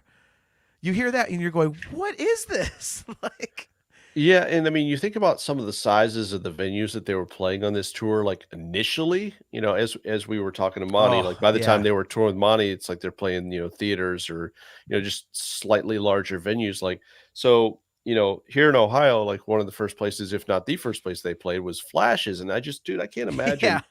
I can't imagine hearing some of these songs at Flashes. That's crazy. Yeah. It's, the experience had to have been incredible. Like I've seen, I saw Marty Friedman at the Grog Shop. Yeah. And Nice. Yeah. I'm like 5 feet away from this guy who's just like one of the most insane musicians you've ever seen. And you're looking around, there's like 100 other people. Like that kind of experience is just outrageous. So to your point, I mean, what would you have given to go back in time and know that that's what's happening, and go to Flashes and see Images and Words and When Dream and Day Unite songs played in front of like 50 people, like 100 people? Since you asked me, I would absolutely surrender both of your left nuts, which I think are already gone, but I'd give up both of those to like go back and see them in that environment. Are you insinuating that I have more than 2 testicles? I'm saying that you at one point had more than 2. You had abnormally you had 3. But That was an old anybody family that listens secret, and to I don't know this, how you got a hold of that. anybody that listens to this podcast knows that the number is 0 these days. Just like the Nice. number of players that'll be taking the field this week with the Browns. Oh So my God, we're not going to talk about that. You're yeah, going to make me yeah, sad. I'm in a good yeah. mood. Let's not make me sad. Yeah, let's not ruin it. Too late, we ruined Yeah. it. Yeah, and again, this song is just, if they played it every show I ever saw, I'd be fine with it. Absolutely. There's a lot of bands where I'll go see Megadeth and I'm like, okay, well, I know I'm gonna hear In My Darkest Hour and Peace Cells. I'm like, damn it, like, okay, can we swap those out? But when they play Holy Wars, I'm like, okay. Yeah. And I think with Dream Theater, if they were like every show we're gonna play Metropolis, I'd be like, okay. Yeah, sure. I don't have a problem with it. And Yeah. back to the live thing. In case anybody has not seen this, you can check this out on YouTube.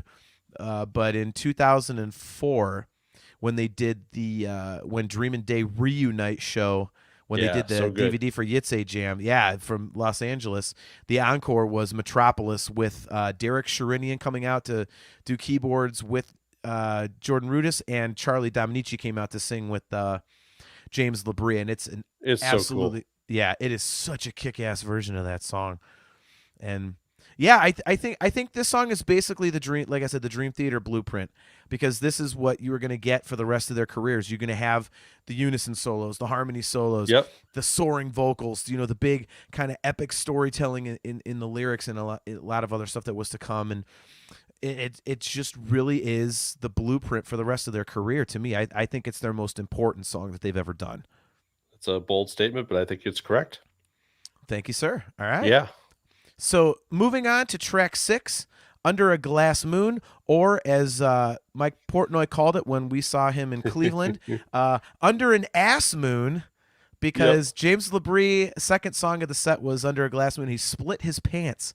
Oh, and that's right. He had to run off. He had to run off stage and get a new pair of pants off the tour bus. And as he was running off stage, Mike Portnoy said, "Hey James, was that Under an Ass Moon?" That's fantastic.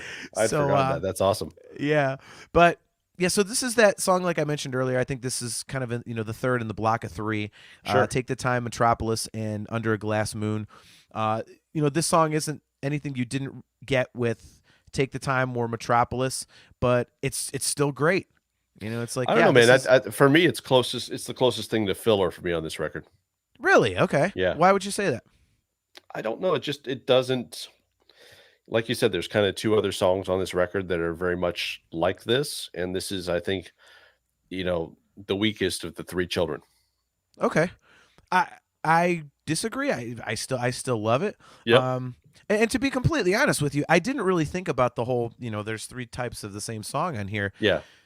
Literally until today. I listened to the album like a good 3-4 times while I was working. And I kind of realized that. I'm like, yeah, these are kind of similar in a way.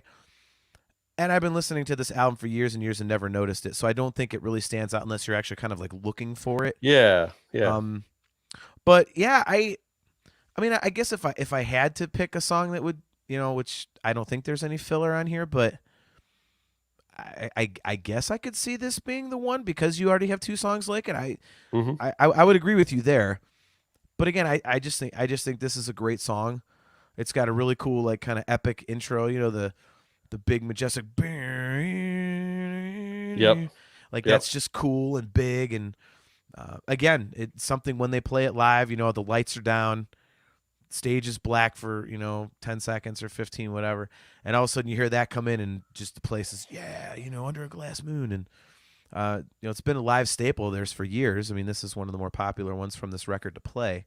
I think you hit on something for me just inadvertently there, and that, like, James is so over the top vocally on this song. I think that even when I heard it on the record, I was like, all right, that's a little bit much. So I think that's part of it. I think he just goes a little bit too into the stratosphere throughout this entire song for me.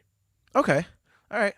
Yeah, see, I like when he does that. And I mean, it sucks in one way because it's one of those vocal deliveries that eventually he's not, the guy's not going to be able to do it. Sure. And it's one of the reasons I really like the new record is because he's writing for the live environment. It's very intelligent.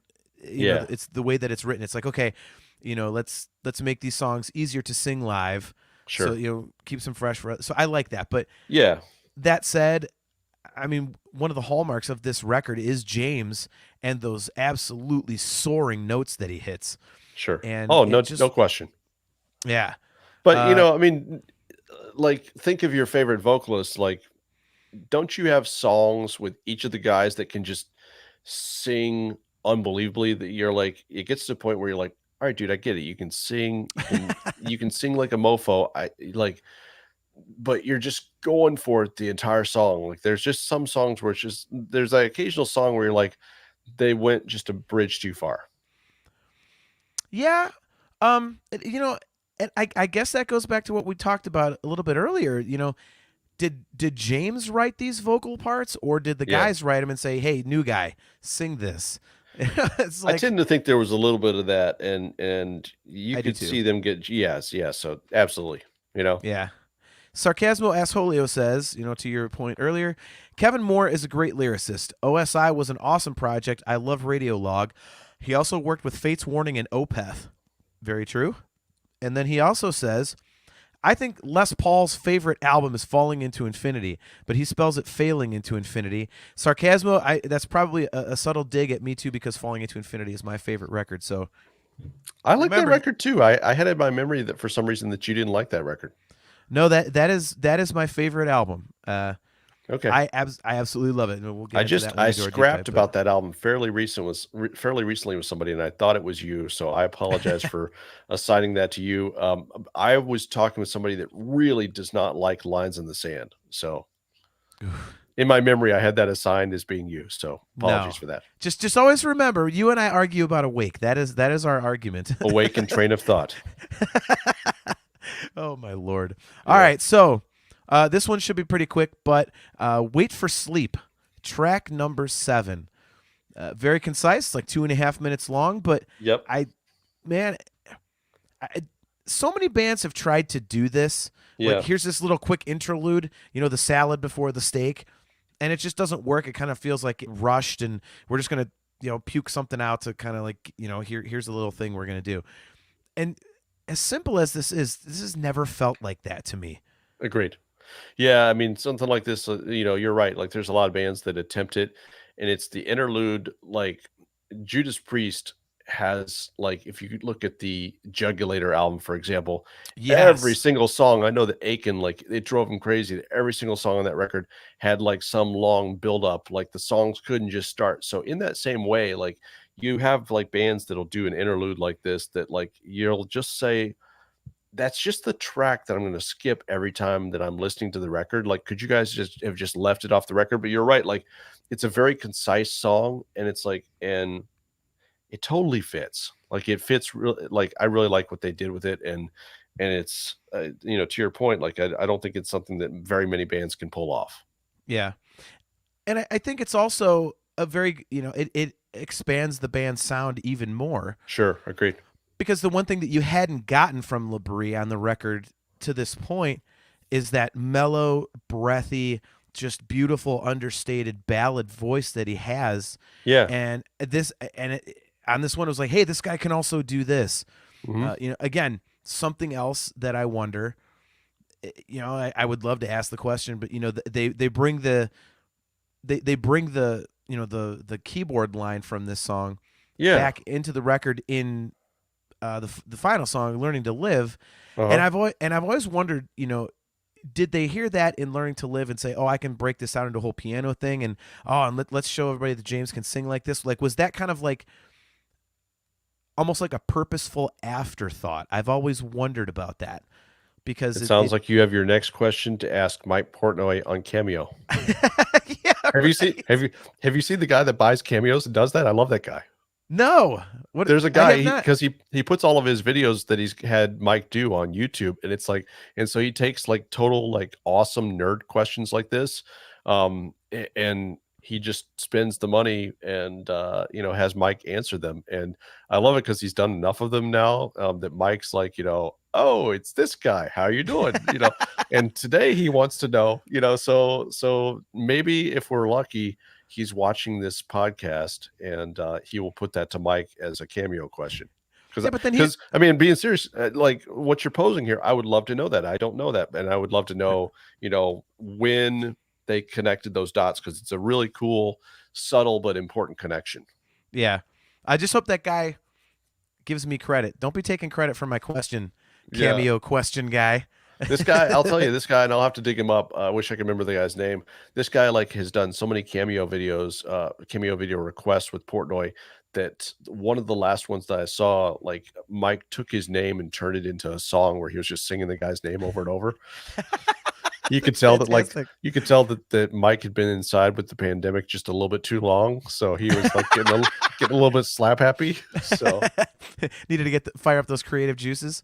I feel I'm surprised that like there's nobody here in the chat that is like fired up with this guy's name. I know that somebody else besides me, I forget how I even came across this guy, but like I came across this guy and I was like, oh, he's got several of these videos, and I was like, oh wait, these are all Cameo videos, because I'm just on YouTube, and whatever it was that led me to the guy on YouTube, I was like, wow, he's got a lot of these videos from Mike, and I'm like, what are these? I was like, oh, these are Cameo videos. So that's what, like, before I even started watching the videos, like I just was thinking how much money the guy spent on these. I was like going, oh my god. So some rich guy with money to burn, just doing some getting some nerd cred.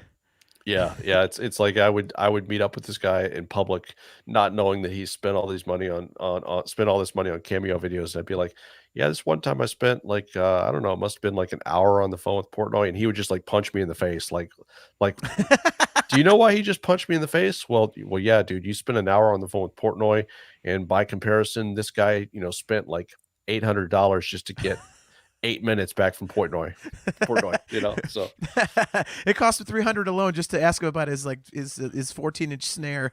yeah, So speaking of creative juices, yeah, closing the album, anybody who wants to check it out, who has not checked it out, last week last episode, I should say, we did our ranking of the best closing Dream Theater songs. We ranked all of them, all 15 of them. nice. And my number one Dream Theater album closer was this song, "Learning Totally. to Live." Yeah. I think that this song is absolutely incredible, and it's I phrase it that it's kind of like the big brother of the Yeah. songs on the album.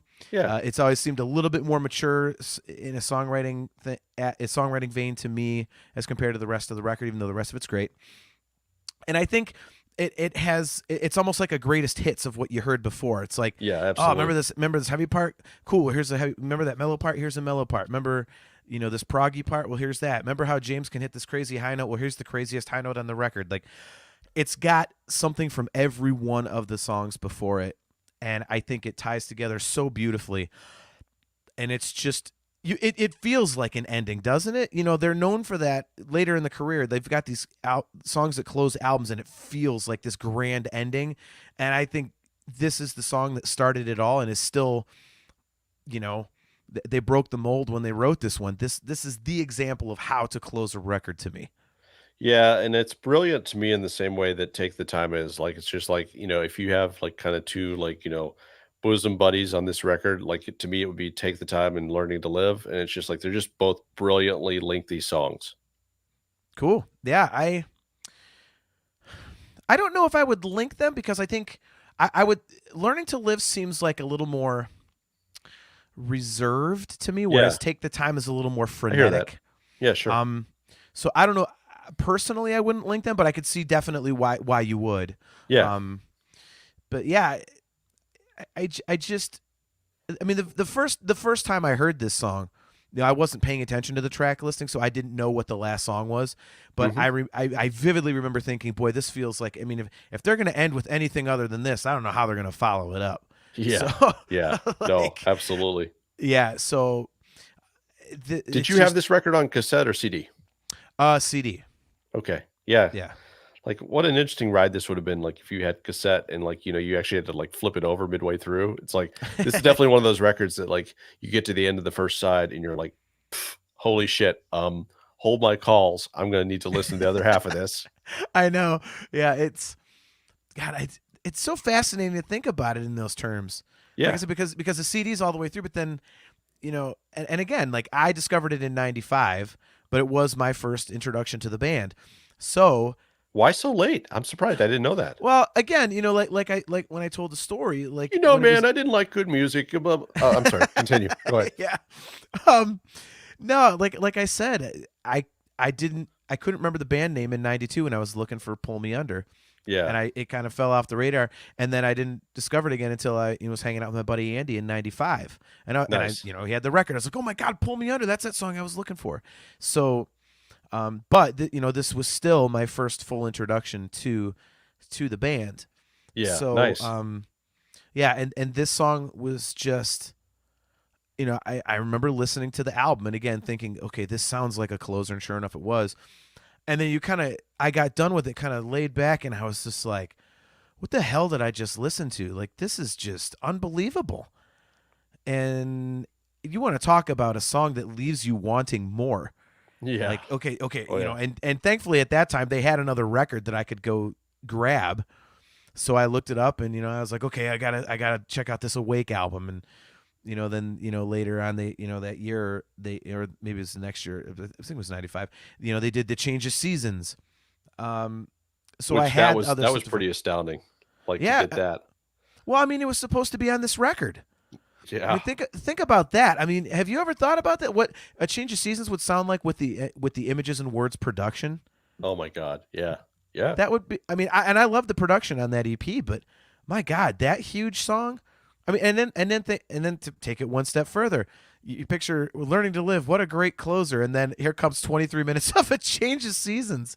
I mean, That's what I was just looking up. I was just looking up to see if there was, and if there was, like, it's not represented on Wikipedia, but I was looking to see if there was the Japanese edition of the record that like added like a bonus track like after Learning to Live, because I was just thinking how much fun it would be to get that version of the album. And the next time we're together, play it, and you're expecting for it to end with Learning to Live, and all of a sudden this other song comes on. You're like, wait, what? What's happening here?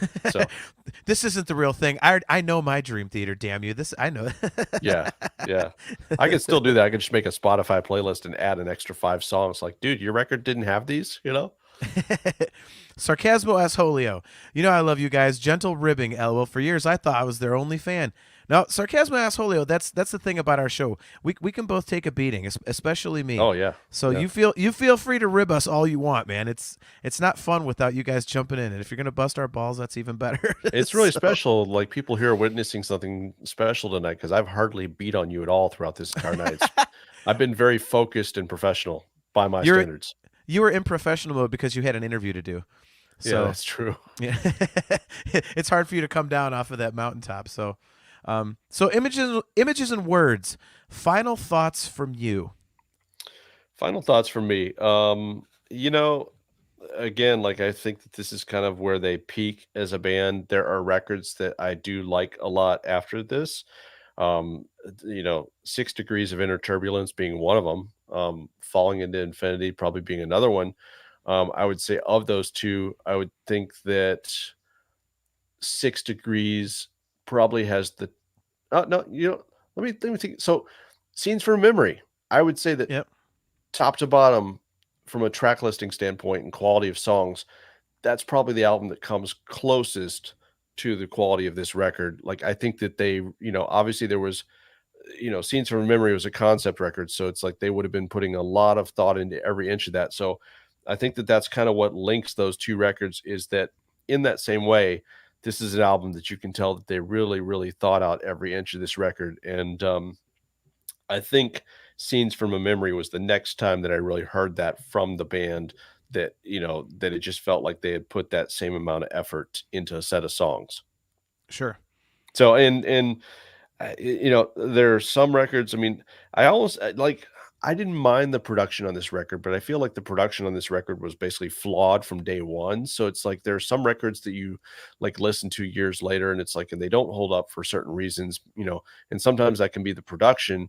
And this, you know, anything that was made between like 1990 and, you know, 92, I mean, obviously just the 80s in general, but specifically like 1990, when a lot of bands started to break away from the sound of records, how records sounded in the 80s, there were then other bands that made records that took advantage of all the technology at the time, and it was technology that didn't hold up well, and those records sound very plastic as a result. So when you consider that from the get-go, the production, it was what it was with this record, it does not ruin this record. It didn't ruin the record for me then. And it's like, and I still go back to this record and I enjoy this record just as much as I did then. Like, there's just a lot of great songs on this record. And particularly like if I'm driving on a road trip, like it's still a journey that I really enjoy taking, listening to this album. Yep. I could not agree more. I listened to it, like I say, 3-4 times today, and it did not get old. And Now, when you it's- edit this for the podcast, if you could have this be my answer, you're going to ask me, you know, Images and Words, overall your thoughts, and I'm just going to say it's a great album, and I'm just going to leave you cold. So, don't worry, I'm going to cut all of your answers short on this. It's going Yeah. to basically be like, you know, an hour and a half of me and about 5 minutes of you. Don't worry. perfect. So All right, all it's going to of be a good Monty's podcast then. all of Monty's answers are just going to sound like he's just riffing on his own for quite a while. Nice. So- Yeah. But, yeah, That's a really good question, John. the terrible voiceover. Yeah. The audio doesn't match his lips, you know? Yeah. Like when you're listening to audiobooks, you could tell they had to go overdub something, and then the guy sounds like this for a second, and then he's back to doing this. Like That part where he's like, "You fucking asshole," it just says John. But the lips move for an extra 2 seconds. Right. Anytime you take a dig at me, I just insert a long compliment. Like, Yeah. So The cricket yeah. sound effects. So yeah, I think, this record for me, it never ever gets old. I never skip anything on it. It's like I say, it was my gateway, and I know a lot of fans have that experience with it. So mine is not unique. But it did form again, like a lot of people, a lifetime love of the band. Yeah. And I always come back to it, and I have those fond memories. Like, first of all, it's an incredible record. Yeah.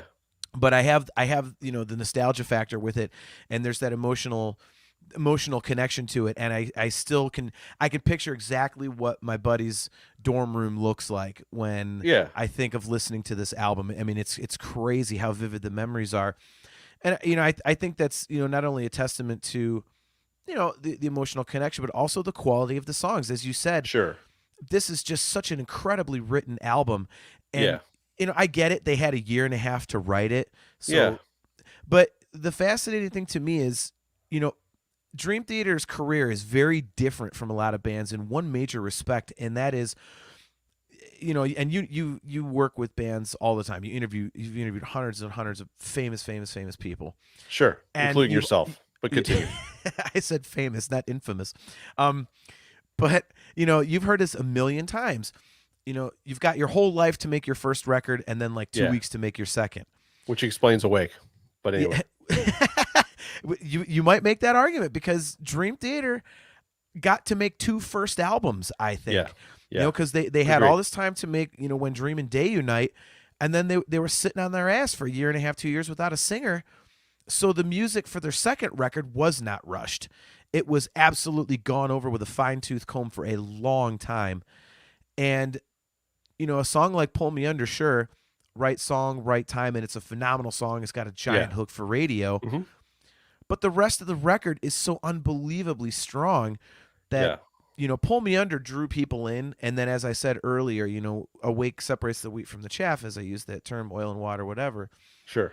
But the songwriting is what kept people there. The people that stayed with them on Awake knew what the band was capable of because of how incredibly strong the songs were on Images and Words. And it's their most important record. It's their most high quality record. And I don't say that in the typical cliche way of, oh, that's just a great record. But, it really is important because had it just been Pull Me Under and a bunch of other stuff, they wouldn't have gone anywhere because people wouldn't have cared. But people cared enough to stick with them for a while, and they really got to dig their claws in, with Awake and Falling Into Infinity, and then thankfully there are enough people left for Scenes from a Memory, and then it's the rest is history. So. Yeah, and that's a really important point. Like for what I said about Awake, like what I appreciate about Awake is, one, I would never say it's a garbage record, even though I think I've said that to you in jest and just giving you crap. Like, sure, they went a different direction, and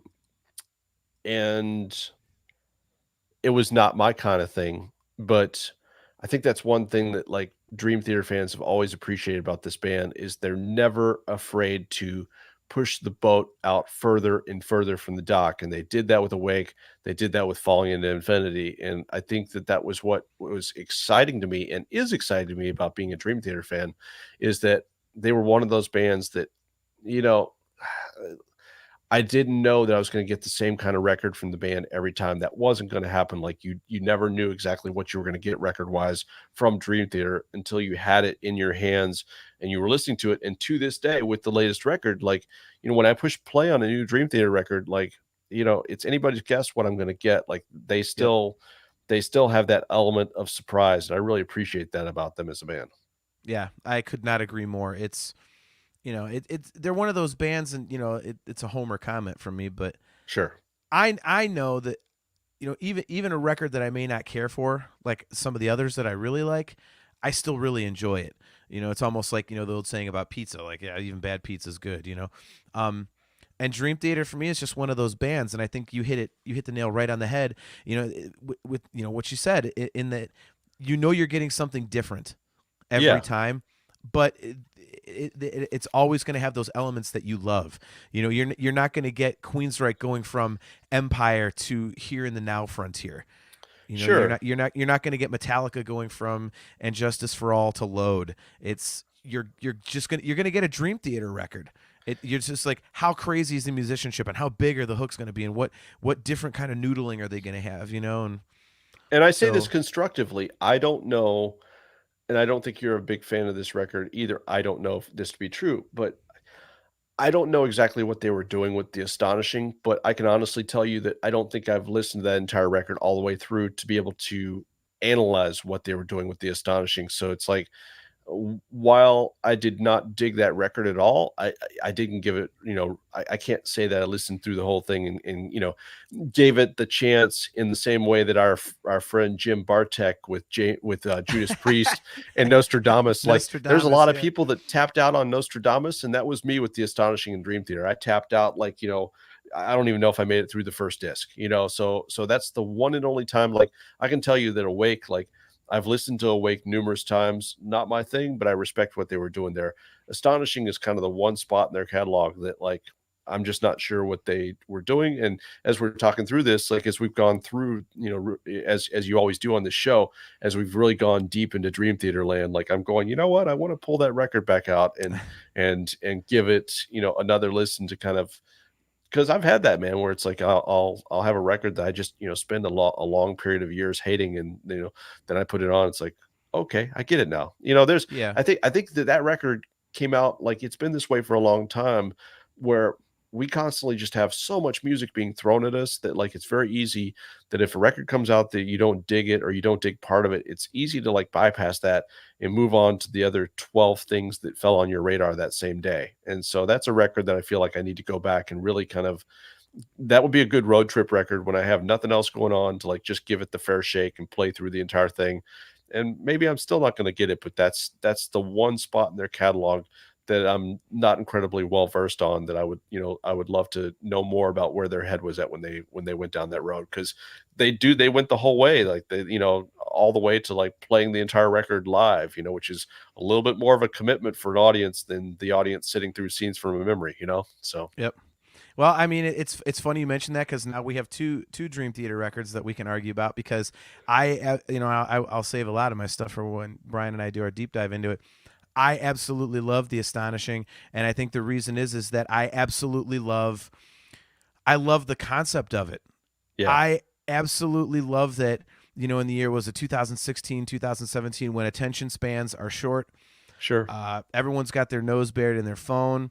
People, I mean, the lyric just says it perfectly. And, the first song with lyrics, people just don't have the time for music anymore. Yeah, People don't sit back and just listen to full records like we used to when we were kids. And just the sheer balls it took to put together, even conceive of a project of that nature, the way that, the music industry is these days, the way that music fans are these days. It was such a leap, and I loved it. And I think the reason I love it so much is not only that, but also because I look at it as a complete outlier in their catalog. I sure. I Yeah. I don't look at it as an album. I Hmm. look at it as listening to a movie. Okay. So All right. it's a very different experience, because I'm instead of going, okay, I'm listening to the new Dream Theater record, like, I'm like, no, I'm listening to a story set to music. Because I knew it was going to be really long. I knew it was really big, really involved, and for that reason, I think I was already expecting something way out of my Dream Theater comfort zone, and so I love it for that reason. And let's face it, it's the most Dream Theater thing that they could possibly do. Super Balls, though, like, also just playing that entire record live, like, not even Iron Yep. Maiden at this point is playing their, like, double records live in their entirety. They're not doing it. So it's just like, Yep. I really respect that Dream Theater went out and took that path, because they also have to, and I don't think it's a hard sell to promoters, because promoters know that, like, if it says Dream Theater on the tickets, X number of people will show up. But there are certain other bands that might have had to convince a promoter that like we're going to do this and this is going to work and here's why. And I think that the planets are aligned for Dream Theater because like they almost are like an Iron Maiden, where literally Iron Maiden can go out and do anything, and the promoters are like, cool, it's Iron Maiden. So I think it's the same way with Dream Theater. Yep. Not too many bands have that luxury.